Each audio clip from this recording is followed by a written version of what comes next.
Kaiser, welcome to WPC Television.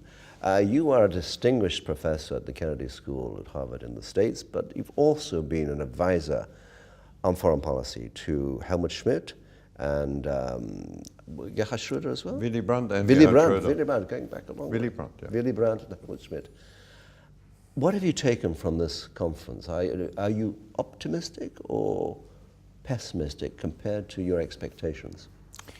First of all, I must say, as a former director of the German Council of Foreign Relations, the counterpart to IFRI that organized this conference, I'm very happy that Thierry de Montbrial succeeded in establishing in Europe the tradition of this conference, that we have it here in Europe. It's a very good thing, because I think Europe has still something to tell the outside world, and of course it's important for us to learn what goes on there.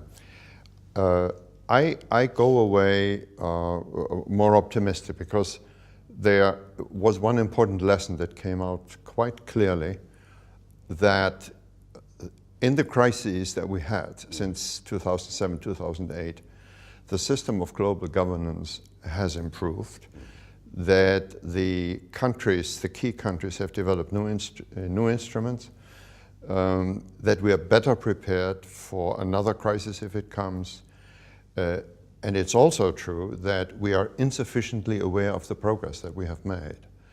And that has something to do with the media structure and the nature of public debate, which always focuses on what goes wrong. Yeah. But there are a number of things that have gone very well, and I think it's an important message that came out of this conference. I was intrigued by something that Jean-Claude Trichet said to Jim Hoagland, in which he at one point said, we central bankers have done everything that we could.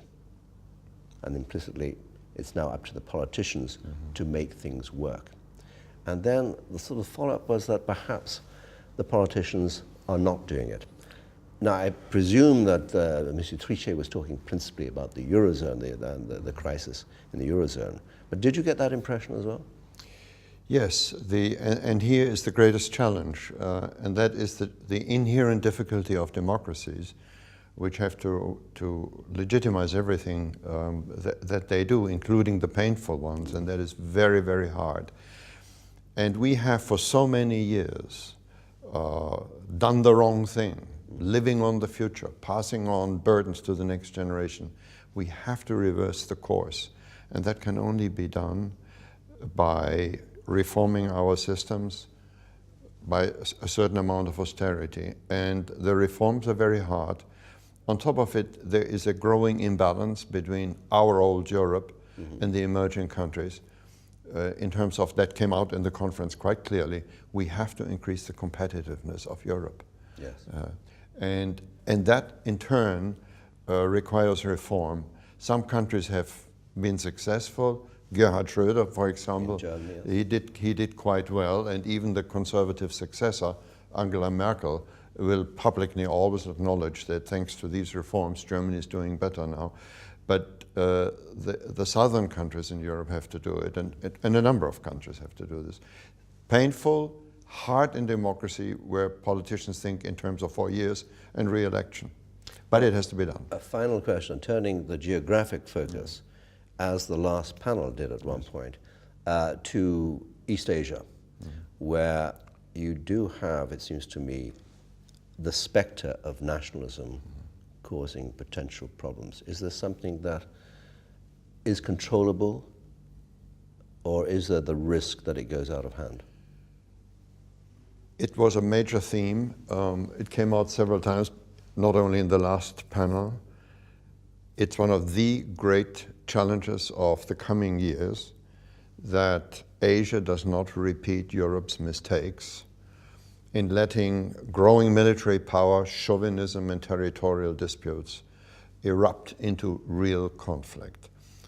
Asia does not have mechanisms of mediation. There are no institutions that cover the region as a whole that could do it. I mean, there are some, but ASEAN, but that's Southeast Asia. So they're insufficient. Yes. The United Nations has not been able to do it, so there is a real problem. And it is difficult because it requires societies to change, to face their past, to deal with the historical issues. And that is inherently difficult. And Europe had the advantage of having such bad wars behind themselves, with such terrible sacrifice, that they could do it. And so on the basis of Franco-German reconciliation, then European integration emerged. So here's a big issue that the conference looked at, and I think it will stay with us for the next conferences. I believe so. So on that note, looking forward to the next conference. Kaiser, thank you very much. Thank you.